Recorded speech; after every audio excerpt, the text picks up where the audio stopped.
കർഷക പോരാട്ടങ്ങളുടെ ചരിത്രത്തിൽ രക്തലിപികളിൽ കുറിച്ച ഏട്. അന്നാണ് കോൺഗ്രസ് ഭീകരവാഴ്ചക്കെതിരായി ചെറുത്തുനിൽപ്പിൽ മുനിയംകുന്നിൽ 6 ധീരയോദ്ധാക്കൾ രക്തസാക്ഷികളായത്. MSPക്കാരുടെ തോക്കുകൾ ഉതിർന്ന തീയുണ്ടക്കിരയായി ജീവൻ ത്യജിച്ച പോരാളികളുടെ ഉജ്ജ്വലമായ ഓർമ്മകൾക്കിന്ന് 77 വർഷം തികയുന്നു.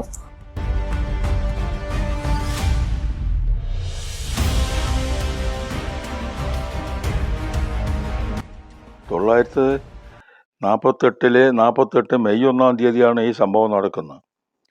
947 ആഗസ്റ്റ് 15 നമ്മളെ ഇന്ത്യ സ്വതന്ത്രമായി.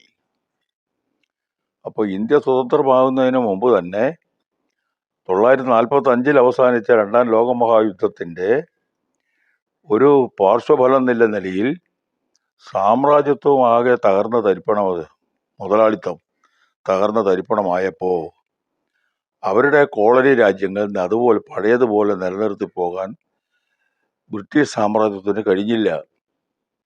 ഇന്ത്യയെ അടക്കി ഒതുച്ച് ഭരിച്ചു പോകാൻ ഇനി സാധ്യമല്ല എന്നൊരു നില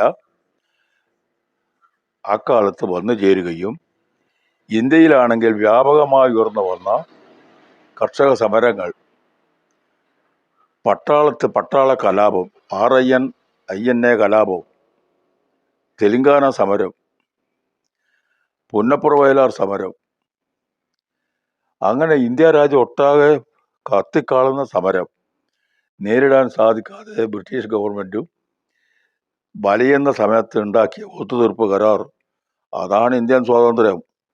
ഇന്ത്യൻ ഭരണാധികാരം കർഷക കമ്മ്യൂണിസ്റ്റ് പ്രസ്ഥാനങ്ങളുടെ കയ്യിലേക്ക് എത്തിച്ചേരും എന്ന ഒരു നില വന്നിരുന്നു. അത്തരമൊരു ഘട്ടത്തിലാണ് ഇന്ത്യക്ക് സ്വാതന്ത്ര്യം കിട്ടുന്നത്. ഉരിയരി പോലും കിട്ടാനില്ല, പൊന്നു കൊടുത്താലെന്ന് പറയുന്ന ഒരു കാലം. അങ്ങനെ പട്ടിണി കിടക്കുന്ന മനുഷ്യൻ, അവൻ സ്വാഭാവികമായി സഹിക്കാൻ കഴിയാത്തതാണ്. അവൻ്റെ മക്കൾ പട്ടിണി കിടന്ന് കരയുന്ന കണ്ട് സഹിക്കാൻ പറ്റിയില്ല. ആ കാലത്താണ്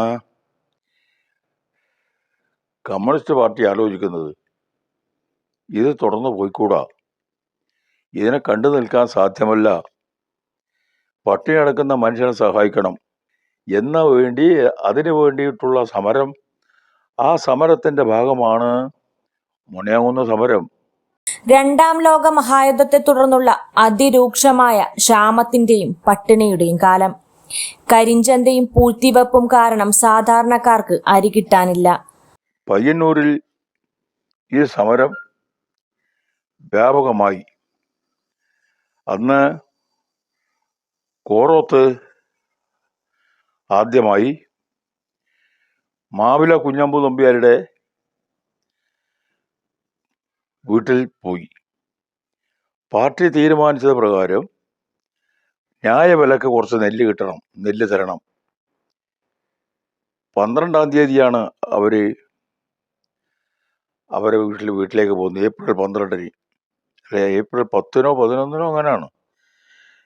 വിഷുവിന് ഒരു നേരം എങ്കിലും ഞങ്ങൾക്കും ഞങ്ങളുടെ മക്കൾക്കും വയറ് നിറച്ച് ആഹാരം കഴിക്കാൻ ആവശ്യമായ നെല്ല് തരണം, അതിന് ന്യായമായ വില തരാം എന്ന് പറഞ്ഞപ്പോൾ മാവില കുഞ്ഞമ്പു നമ്പ്യാർ ധിക്കരിച്ച് പോടാ പുറത്തെന്ന് പറഞ്ഞ് പാർട്ടി സഖാക്കളെ ആട്ടി പുറത്താക്കാൻ ശ്രമിച്ചു.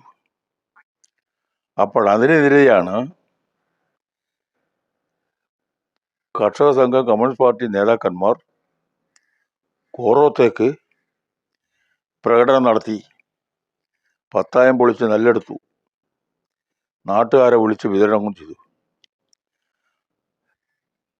തൊട്ടു പിന്നാലെ ആലപ്പുഴമ്പിലെ ശ്രീധരൻ നമ്പീശൻ്റെ വീട്ടിൽ ഇതുപോലെ കുറേ സഖാക്കൾ, അദ്ദേഹത്തിൻ്റെ വീട്ടിലും, അയാൾ വലിയ ജന്മിയാണ്, അയാളെ വീട്ടിൽ പോയി ആവശ്യപ്പെട്ടു. ഇതുപോലെ ആട്ടിപ്പായിച്ചു. സഖാക്കൾ പത്തായം പൊളിച്ച് നെല്ലെടുത്ത് വിതരണം ചെയ്തു. ഇതുപോലെ എരമത്ത്, അതുപോലെ കുറ്റൂര്, പ്രാപ്പോയിൽ ഇവിടങ്ങളിലെല്ലാം വ്യാപകമായി ജന്മിമാരുടെ പത്തായത്തിന് നേരെ പ്രകടനം നടത്തി പത്തായം പൊളിച്ച് നെല്ലെടുത്തു. ഈ സംഭവം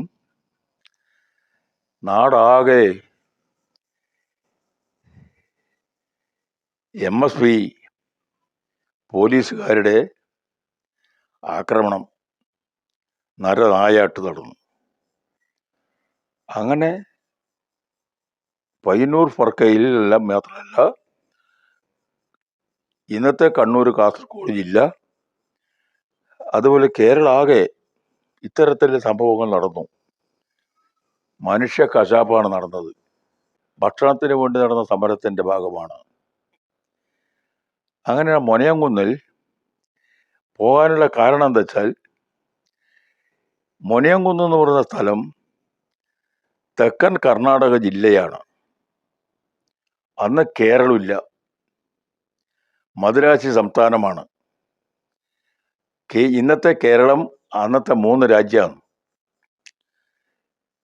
മലബാർ, കൊച്ചി, തിരുവിതാംകൂർ. അതിൽ മലബാറിലെ പോലീസിന് തെക്കൻ കർണാടക ജില്ലയിലേക്ക് കടക്കാൻ അധികാരമില്ല. നമുക്കാണെങ്കിൽ നമ്മളെ ബോർഡറായത്, അതുകൊണ്ട് അങ്ങോട്ട് പോവാം. ഈ കേസുകളിലെല്ലാം പെട്ട പ്രതികളെ പോലീസുകാർ അന്വേഷിക്കുന്നുണ്ട്. പോലീസുകാർ മാത്രമല്ല, കോൺഗ്രസ് ഗുണ്ടകളും. കോൺഗ്രസ്സുകാർക്ക് അന്നത്തെ കുറുവടിപ്പടാന്നായി പറയുന്നത് നമ്മൾ, അവരൊക്കെ ഒരു അംഗീകാരം കൊടുത്ത് കുറെ കോൺഗ്രസ് വളണ്ടിയർമാരെ കണ്ടുപിടിച്ച്, കമ്മ്യൂണിസ്റ്റുകാരെ കണ്ടുപിടിച്ച് MSPക്കാരെ ഏൽപ്പിക്കാൻ തയ്യാറാക്കിയിട്ടുള്ള വളണ്ടിയർമാർ, അവര് MSP പോലീസും അല്ലേ. MSP എന്ന് പറയുന്നത് ഈ മലബാർ സ്പെഷ്യൽ പോലീസാണ്. അങ്ങനെയാണ് മൊനയംകുന്നിലേക്ക് പോകാൻ തീരുമാനിച്ചത്. മൊനയംകുന്നിൽ പോകാൻ തീരുമാനിച്ചപ്പോൾ ഈ സഖാക്കൾ ഇങ്ങനെ 44 പേരാണ് ഉണ്ടായത്. ഈ 44 പേര് അവര് കുറെ സഖാക്കൾ,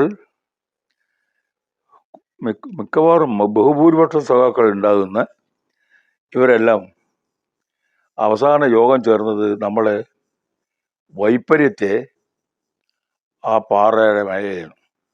ആ മീറ്റിങ്ങിൽ വെച്ച് സഖാവ് പുന്നക്കോടൻ, കുഞ്ഞമ്പൂ എന്ന പേരുള്ളൊരു സഖാവുണ്ട്. അയാൾ ആവശ്യപ്പെട്ട്, എനിക്ക് എൻ്റെ ഭാര്യനെ ഒന്ന് കാണണം. അവള് പ്രസവിക്കാറായി നിൽക്കുന്ന പൂർണ്ണ ഗർഭിണിയാണ്. അവളോട് എനിക്കൊരു കാര്യം പറയാനുണ്ട്, ഒന്ന് യാത്ര ചോദിക്കണം. അപ്പോൾ പുന്നക്കോടൻ ധീരനായിട്ടുള്ള നല്ല വിശ്വസ്തനായൊരു സഖാവാണ്. പാർട്ടി സെക്രട്ടറി കുഞ്ഞപ്പ മാഷ് മറ്റാരും ഇതിൽ നിന്ന് ഇളവ് ആവശ്യപ്പെടാൻ പാടില്ല, ഇനി ആരും ഈ ക്യാമ്പിൽ നിന്ന് പുറത്തു പോകാൻ പാടില്ല, സഖാവ് പുന്നക്കോടൻ പോയിക്കോട്ടെ, അയാൾ പറഞ്ഞ പോലെ ചെയ്യും, അയാൾ നിശ്ചിത സമയത്ത് നിശ്ചിത സ്ഥലത്ത് എത്തിച്ചേരും എന്ന് പറഞ്ഞുകൊണ്ടാണ് പോകുന്നത്. അയാളെ വീട് പുത്തൂരാണ്. ആ പുത്തൂര് പുന്നക്കോടൻ എത്തിച്ചേരുമ്പോൾ ഇത് ഒറ്റുകാർ കണ്ടു. ഉടനെ MSPക്കാർക്ക് വിവരം കൊടുത്തു. പുന്നക്കോടന്റെ വീടും ആ പ്രദേശം കംപ്ലീറ്റ് പോലീസ് MSP വളഞ്ഞു.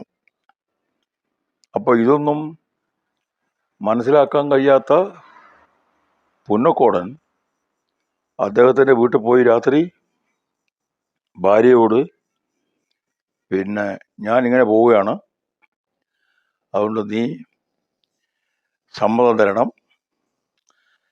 നീ പ്രസവിക്കുന്ന കുട്ടി പിന്നെ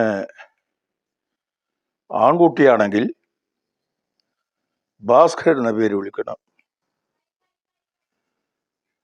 എന്നും പറഞ്ഞ് ഇയാൾ പോവുകയാണ്. ഈ പെണ്ണുങ്ങൾ പ്രസവിച്ചപ്പോൾ ആൺകുട്ടി, ആ കുട്ടിക്ക് ഭാസ്കരൻ എന്ന പേര് വിളിച്ചു. ആ കുട്ടി ഇപ്പോഴും ജീവിച്ചിരിപ്പുണ്ട്. അയാൾ എൻ്റെ ജൂനിയറായിട്ട് പഠിച്ച ഒരു സഹാവാണ്. അയാൾ വെരളം നോർത്ത് ലോക്കൽ കമ്മിറ്റിയിലെ അംഗമാണ് ഭാസ്കരൻ. അതാണ് പുന്നക്കോടൻ രക്തസാക്ഷി ദിനം, പെരളൻ രക്തസാക്ഷി ദിനം. അവിടെ നിന്ന് ഇവരതൊന്നും ഗവനിക്കാതെ മുന്നേകുന്നിലൊക്കെ യാത്രയായി കുറ്റൂർ വഴി മാന്നാറുകൽ കടുക്കാരം വഴിയാണ് പോകുന്നത്. അപ്പോൾ കുറ്റൂരെത്തിയപ്പോൾ അവിടെ നിന്ന് CP നാരായണനും അതുപോലെ BV കണ്ണൻ ഇവരെല്ലാം ഇതിൽ ചേരുന്നുണ്ട്. ആ കൂട്ടത്തിലെ ഒരു കാര്യം അടിവര ഇടേണ്ടത്, 17 വയസ്സ് പ്രായമുള്ള 2 പേരുണ്ട്. അതൊന്ന് EV കണ്ണൻ മാഷ് ആലപ്പുഴ, മറ്റൊന്ന് CP നാരായണൻ കുറ്റൂർ. ഈ CP നാരായണനെ എൻ്റെ അച്ഛനമ്മമാർ നല്ല പാർട്ടി ബോധമുള്ള സഹാക്കളാണ്. അവർ ഈ CP നാരായണൻ എന്ന് പറയുന്ന മകനെ ഒരു കാക്കി ട്രൗസറും ഒരു ബനിയനും, ഒരു കയ്യില്ലാത്ത ബനിയൻ ഇങ്ങനില്ലേ, പിന്നെ ഒരു തോർത്തമുണ്ടോ, ഒരു തോക്കും,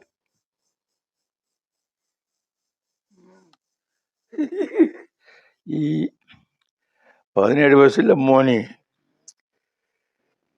ഈ യുദ്ധത്തിന് പോകുന്ന മട്ടലിലേക്ക് പറഞ്ഞേക്കുന്നു. അപ്പോഴാണ് അതൊരു വല്ലാത്തൊരു ഹൃദയസ്പൃക്കായ സംഭവമാണ്.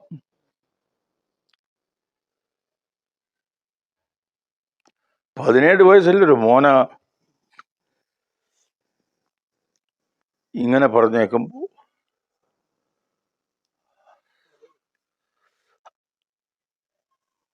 അതൊരു വല്ലാത്തൊരു അവസ്ഥ.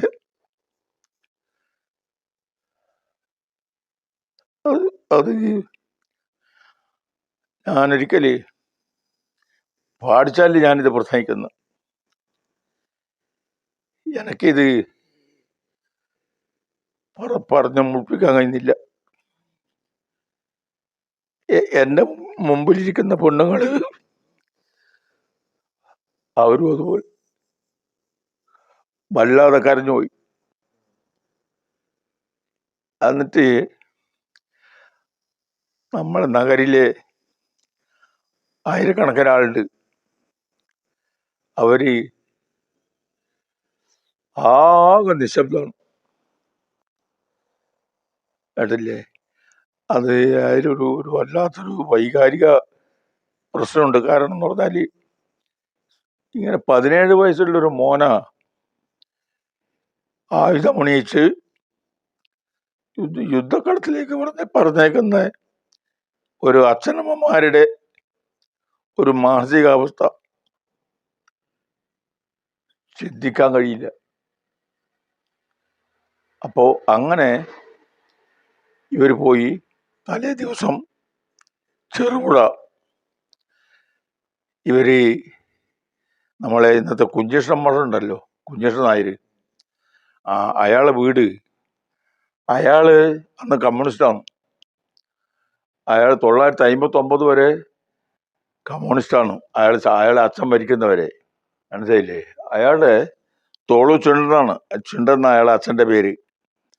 പാർട്ടിയോട് അങ്ങേയറ്റം കൂറും ബഹുമാനമുള്ള ഒരു പാർട്ടിയുടെ വീടാണിത്. ആ വീട്ടില് തോളു ചുണ്ടൻ പാർട്ടി നേതാക്കന്മാർക്ക് നായനാറും AKജിക്കും എല്ലാം ഭക്ഷണം കിട്ടുന്നൊരു വീടാത്. ആ വീട്ടിലെത്തി. അവിടുന്ന് ചെറിയ തോതിലുള്ള ഭക്ഷണമെല്ലാം കിട്ടി. പിന്നെ ഇവർ 44 പേരുമായി. അവിടെ നിന്നാണ് ഒരു മുഹമ്മദ് എന്ന് പറയുന്ന ആള് മുനയംകുന്നലെ ഇങ്ങനെ ഒരു സ്ഥലം കണ്ടുപിടിച്ച് അവിടെ ചെഞ്ചേരിയം കൃഷ്ണൻ നായർ എന്ന് പറയുന്ന ഒരാള് ഈ പൊനം കൃഷി ചെയ്താൽ വിളവെടുപ്പ് നടത്തുമ്പോൾ ആ എടുത്ത് നടത്തിയാൽ ആ നെല്ല് സൂക്ഷിക്കാനും ഉള്ള പത്തായത്തിന് പകരം ഒരു ചിറ്റാരി, വലിയ ചിറ്റാരിയും അതുപോലെ ചിറ്റാരി നെല്ല് സൂക്ഷിക്കാനുള്ളൊരു സ്ഥലമാണ് അത് ഉള്ള കൃഷ്ണൻ നായരുടെ ചിറ്റാരിയിൽ അന്നേരം ഒഴിവാണ്, നെല്ലില്ല. ആ ഒഴിഞ്ഞ ചിറ്റാരി നമ്മളെ സഹാക്കൾക്ക് താമസിക്കാൻ പറ്റും എന്ന് തോന്നിയ മുഹമ്മദ് ഈ കൃഷ്ണൻ നായരുമായിട്ട് നല്ല രോഗിയുണ്ട്, പരിചയമുണ്ട്, ചോദിച്ചു, സമ്മതം വാങ്ങി. ആയിക്കോട്ടെ, നമ്മളെ സഹാക്കളല്ലേ എന്നതിൽ. അപ്പോൾ ചെഞ്ചേരി കൃഷ്ണൻ നായരും നല്ല പാർട്ടി വിശ്വസ്തനും കമ്മ്യൂണിസ്റ്റുകാരനുമാണ്. ഇയാള് അവിടെ താമസിക്കാൻ ഏർപ്പാടെല്ലാം ചെയ്ത് മമ്മദ് എന്ന് പറയുന്ന ആളെ അടുത്തെ കൂട്ടിക്കൊണ്ടുപോയി. ആടെ താമസിക്കുമ്പോൾ ഒരു ദിവസമേ ഉണ്ടായിട്ടുള്ളൂ. താമസിച്ച് ഇവര് നടന്ന പരവേശം, ക്ഷീണവും ഈ വെയിലും, ഈ പരവേശത്തിന് 30-ാം തീയതി രാത്രി അവർ മീറ്റിംഗ് ചേർന്ന് പിന്നെ 1-ാം തീയതി രാവിലെ പതാക ഉയർത്താനുള്ള തീരുമാനമെടുത്ത് ഇവര് കിടന്നു. രണ്ടാളെ കുറച്ച് ദൂരം കാവൽ നിർത്തി. ആ കാവൽ നിർത്തി ഇവരുടെ കയ്യിലുള്ള ആയുധങ്ങളെല്ലാം ഒരു മൂലയിൽ ചാരി വെച്ച് എല്ലാവരും അതിന് ചുറ്റും കടന്നു. അപ്പോഴാണ് അന്ന് വൈകുന്നേരം ഇവര് പുഴയിൽ കുളിക്കാൻ പോയപ്പോൾ നമ്മളെ മലബാറിലെ ഒരു ഒറ്റുകാരൻ ഇവരെ കാണുന്നുണ്ട്. അങ്ങനെ കണ്ട ആ ഒറ്റുകാരൻ ഈ മലബാറിലെ ഈ പ്രമാണിയായിട്ടുള്ള കോൺഗ്രസ്സുകാരന് വിവരം കൊടുക്കുകയും അതുവഴി MSPക്കാരനെ വിവരം കൊടുത്ത് അവർ പോലീസിൻ്റെ കൊടുത്ത് ഇതെല്ലാം കൃത്യമായി മനസ്സിലാക്കി അന്ന് രാത്രി MSPയും പോലീസും ഈ മുനയംകുന്ന് വളയുന്നു. അപ്പോൾ മുനയംകുന്നിൽ ഏതാണ്ട് രാത്രി ഒരു 3 മണിയാകുമ്പോൾ 2 മണിയോടുകൂടി ഒരു ചെറിയ ചാറ്റൽ മഴയും ഒരു നല്ല തണുത്ത കാറ്റും എല്ലാം ഉണ്ടപ്പോൾ അന്തരീക്ഷമാകെ ഒരു തണുപ്പ്. ഈ കടുത്ത വേനൽ ചൂടിൽ നടന്ന അവസരമായി ക്ഷീണിച്ചു തരുന്ന സഖാക്കള് ഈ അന്തരീക്ഷം നല്ല സുഖമായി ഉറങ്ങി. അപ്പോഴാണ് വളരെ വലിയ സന്തോഷത്തോടു കൂടി ഈ MSPയും പട്ടാളവും എല്ലാം കൂടി കൊന്നു വളഞ്ഞ് സർച്ച് ലൈറ്റിട്ട് വെടിവെപ്പ്. ആ വെടി ശരവർഷം പോലത്തെ 1-2 മിഷൻ ഗണ്ണ് ഉപയോഗിച്ച് വെടിയുണ്ട ഇടതടവില്ലാതെ കണ്ട് പോയിക്കൊണ്ടിരിക്കുമ്പോൾ രക്ഷപ്പെടാൻ സാധ്യമല്ല. പക്ഷേ ആ കൂട്ടത്തിൽ ഒരു പട്ടാള പരിശീലനം കഴിച്ച ഒരു AK ശിണ്ട പൊതുവാൾ എന്ന് പറയുന്ന ഒരാളുണ്ട്. അയാൾ പട്ടാളത്തിലെ വലിയ ഉയർന്ന ഉദ്യോഗസ്ഥനായിരുന്നു. റിട്ടയർമെന്റ് ആയി അയാൾ നാട്ടിലെത്തി. അയാൾ പാർട്ടിയുമായി ബന്ധപ്പെട്ട് പ്രവർത്തിക്കാൻ തുടങ്ങി. ഈ ടീമിലുണ്ട്. അദ്ദേഹത്തിൻ്റെ കയ്യിൽ അയാളാണ് നമ്മുടെ സേനയുടെ വളണ്ടിയർ ക്യാപ്റ്റൻ. അദ്ദേഹത്തിൻ്റെ കയ്യിൽ വലിയ ബിസിലുണ്ട്. ഈ ബിസില് കിടന്നിടത്തു നിന്ന് അയാൾ ശക്തിയായി ഊതി. അപ്പോഴാണ് പോലീസുകാർ ധരിച്ചത്, MSPക്കാർ ധരിച്ചത് ഇത് നമുക്കുള്ള കമൻ്റാണ് എന്ന് ധരിച്ച് വെടി നിർത്തി. ആ വെടി നിർത്തിയപ്പോഴാണ് കുറേ സഖാക്കൾ ഈ ചെറ്റ ചവിട്ടി പൊളിച്ച് പുറത്തേക്ക് ഓടി രക്ഷപ്പെട്ടത്. ഇല്ലെങ്കിൽ എല്ലാം അതിൻ്റെ അകത്ത് മരിച്ചു പോകുമായിരുന്നു. അവരുടെ ആയുധങ്ങൾ ചാരി വെച്ച സ്ഥലത്ത് ഒക്കെ നീങ്ങിയിട്ടുള്ള എല്ലാവരും ആണ് ഈ മരിച്ചത്, കുഞ്ഞപ്പ മാഷ് ഉൾപ്പെടെ. ആയുധങ്ങളൊന്നും എടുക്കാൻ സാധിച്ചില്ല. ഈ നിലയിൽ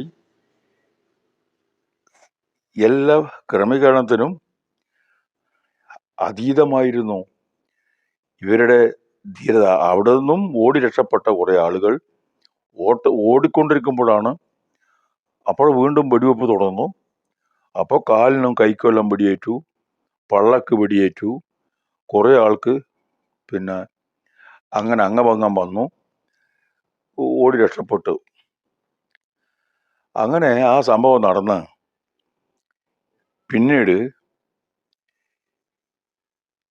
ഇവര് അടുത്ത ആടായി അന്നത്തെ കാട്ടിലും എല്ലാം ഇങ്ങനെ കുടിൽ കെട്ടി നിൽക്കുന്ന ആദിവാസികൾ വേട്ടു വിഭാഗത്തിൽപ്പെട്ട ആൾക്കാരെല്ലാം വിളിച്ചു കൂട്ടി. അപ്പം നേരെ പൊലന്നതിന് ശേഷം കൊണ്ടുവന്ന് എല്ലാം വലിച്ച് പുറത്തിട്ട്, പിന്നെ ചത്തതും ചാവാത്തതും എല്ലാം ആയിട്ട് വെടികൊണ്ട് വീണതും പടക്കുന്നതും എല്ലാം ഉണ്ട്. അങ്ങനെ ആ മനുഷ്യനെ എല്ലാം വലിച്ച് പുറത്തിട്ട് വിവരം കൊടുത്ത് പിന്നെ അവിടെ ഒന്നും വാഹനങ്ങളൊന്നും പോകാനേ സാധ്യമല്ല. മനുഷ്യൻ തന്നെ പോകലില്ല, എല്ലാം വനം പ്രദേശമല്ലേ ഒന്നും. പിന്നെ അപ്പോൾ അവിടെ ഇവരെല്ലാം ചാക്ക് കെട്ടിയിട്ടും വലിച്ചിട്ടും എല്ലാം തന്നെ ചെറുപുഴ പുഴ ഇക്കരെ കടത്തി അവിടെ ഇട്ടു. അന്ന് ചെറുപുഴയെ ആ പുഴക്കിക്കര ചെറുപുഴ ടൗണിൻ്റെ ആ ഭാഗത്തെത്തുമ്പോൾ പണ്ട് കാളവണ്ടി പോകുന്ന ചാല് ഉണ്ടായിരുന്നു. ആ കാളവണ്ടി പോകുന്ന ചാല് വഴി ലോറി വിളിച്ചു കൊണ്ടുപോയി അവിടെ ഇവരെല്ലാം മരിച്ചതും മരിക്കാത്തതും വെടികൊണ്ടതും ജീവനുള്ളതും ഇങ്ങനെ പടക്കുന്നതുമെല്ലാം ആയിട്ടുള്ള മനുഷ്യനെല്ലാം വലിച്ച് ഒന്നിച്ചിട്ട് പിന്നെ ഈ പാടിച്ചാലിലെ പാറക്ക് കൊണ്ടുപോയി. പാടിച്ചാലിലെ പാറക്ക് കൊണ്ടുവന്നപ്പോൾ ഈ വേട്ടൂരുണ്ട്. അവിടെ ഇത് ആള് കാണാത്തൊരു സ്ഥലത്ത് ആ കല്ലുംപ്രാണിയിൽ അവിടെ വേട്ടൂറെ കൊണ്ട് കുടിയെടുപ്പിച്ചു. അതിൽ വെടികൊണ്ട് കുറേ ആളുകളാ എല്ലാം എടുത്തിട്ട് ഈ ലോറി തിരിച്ചു പോകുമ്പോൾ അവർ കൊണ്ടുപോയി ആശുപത്രിയിൽ ഏതെങ്കിലും ഡോക്ടറെ അടുത്ത് കൊണ്ടുപോയിട്ടുണ്ടാവും. അങ്ങനെ 6 സഖാക്കളാ ആ ഒറ്റ കുഴിയിൽ ഇട്ട് മൂടി. ഈ സംഭവം നടന്ന് അപ്പോൾ ഈ കേസിൽ പ്രതിയായി പിടിക്കപ്പെട്ട പിന്നീട് പോലീസ് പിടിച്ചു മാവിലാസുണ്ട് നമ്പ്യാർ, ആലപ്പടമ്പ്. ഈ പാറക്കുന്ന മരിച്ചതും മരിക്കാത്തതെല്ലാം ഇട്ട് അതിന് ഒറ്റ കുഴിയിൽ മരിച്ചവരാ എല്ലാം ഒറ്റ കുഴിയിലിട്ടു. അതിൽ പാപ്പശ്ശേരി കൃഷ്ണൻ നായർ ആള് ഈ അടുക്ക മരിച്ചത്. ആള് സ്ഥിരമായി ജീവിച്ചിരിക്കുമ്പോൾ സ്ഥിരമായി എൻ്റെ അടുത്ത് വരാറുണ്ടായിരുന്നു. പിന്നെ അയാൾക്ക് പള്ളക്ക് വെടി കൊണ്ടിട്ട് പുറത്തേക്ക് ഇപ്പുറത്തെ കൂടെ തുളച്ചു പോയി. ഈ കുഞ്ഞുകണ്ണ മാഷ് ആലപ്പടമ്പ്, അയാൾക്കും പള്ളക്ക് വെടി കൊണ്ടിട്ട് തുളച്ചു പോയി. പരങ്ങേ കുഞ്ഞിനാവൻ കേരളം, അയാൾക്ക് ഇതുപോലെ തന്നെ വയറിന് വെടി. തുളച്ചു പോയി ഉണ്ടാ. പക്ഷെ അയാൾ ഒരിക്കലും പോലീസ് പിടിച്ചിട്ടില്ല. അയാൾ ഓടി രക്ഷപ്പെട്ട് ആ പുണ്ണിന് പുഴു കയറിയിട്ട് കുറെ കൊല്ലം ആ പുണ്ണ് ഉണങ്ങിയിട്ടില്ല.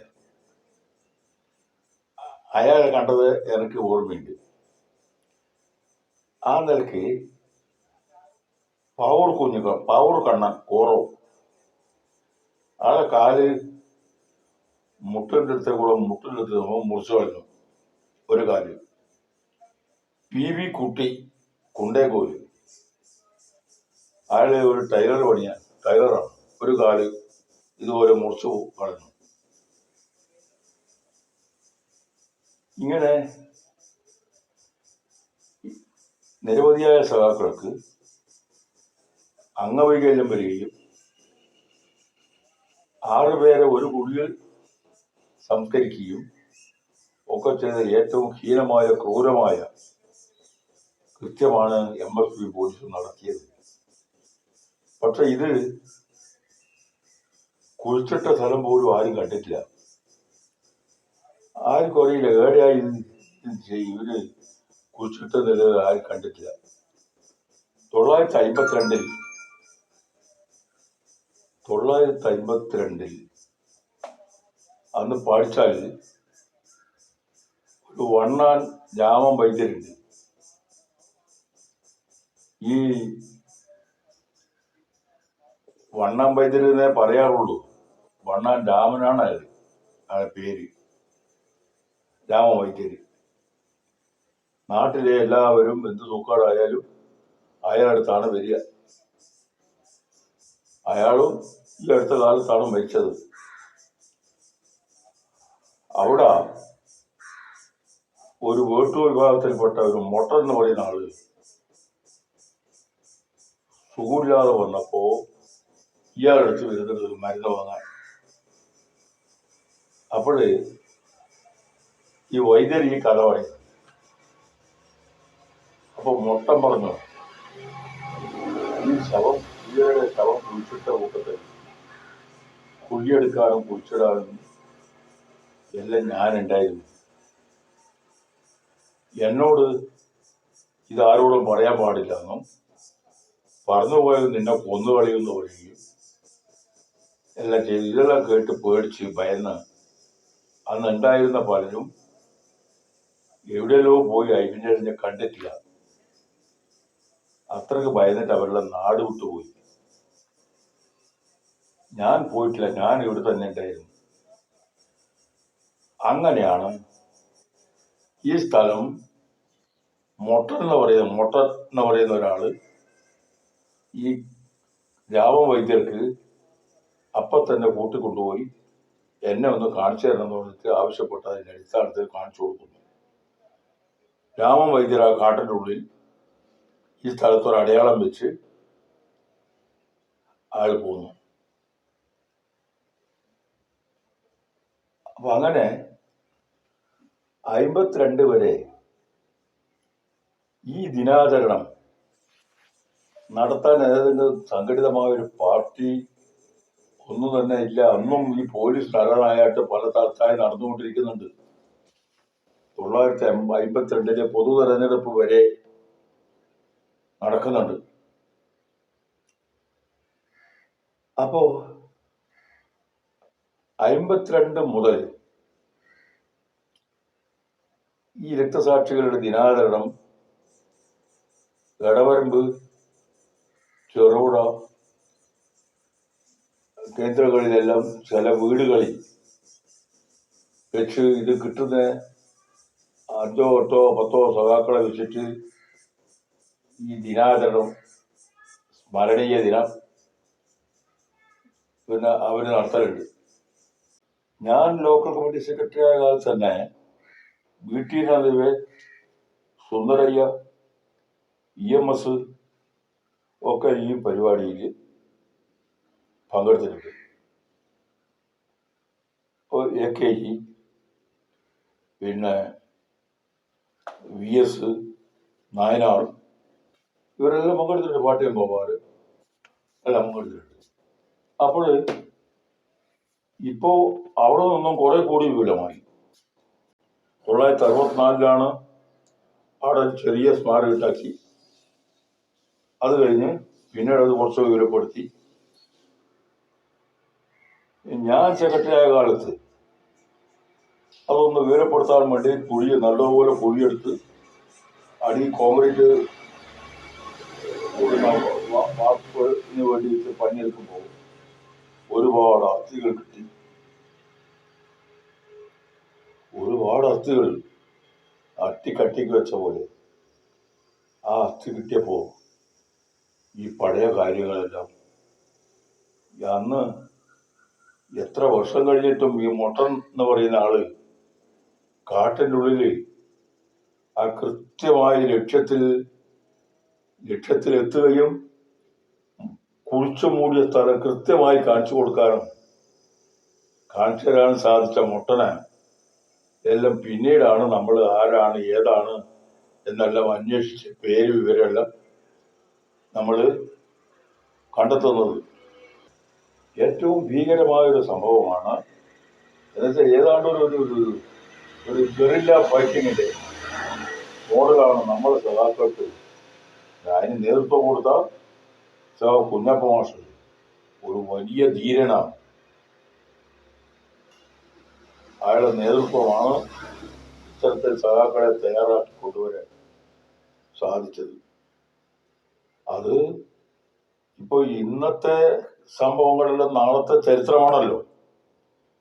അപ്പോൾ ഇതെല്ലാം പുതിയ തലമുറകൾക്ക് കൈമാറാനും അവരെ പഠിപ്പിക്കാനും അവരെ രംഗത്തിറക്കാനും ഇത്തരം ചരിത്രങ്ങൾ അവരെ പഠിപ്പിക്കാനും സാധിച്ചെങ്കിലേ നമുക്ക് മുന്നോട്ട് പോകാൻ സാധ്യമാവും. കമ്മ്യൂണിസ്റ്റ് പാർട്ടി ഇന്നത്തെ ഈ കേരളം എങ്ങനെ കേരളമായി എന്നൊക്കെ മനസ്സിലാവണമെങ്കിൽ പഴയകാല ചരിത്രങ്ങൾ പഠിച്ചെങ്കിൽ മാത്രമേ നമുക്ക് ഭാവിയിലെ കേരളം രൂപപ്പെടുത്താൻ ഒക്കെ നമുക്ക് സാധിക്കും. മുനിയൻകുന്നിലെ പോരാളികളെല്ലാം ജ്വലിക്കുന്ന വിപ്ലവകാരികളാണ്. പോരാട്ടങ്ങൾ അവസാനിക്കുന്നില്ല. തീയുണ്ടകൾ നെഞ്ചിലേറ്റിയ ധീരന്മാരുടെ ജ്വലിക്കുന്ന ഓർമ്മകൾ പുതിയ പോരാട്ടങ്ങൾക്ക് ഊർജം പകരും.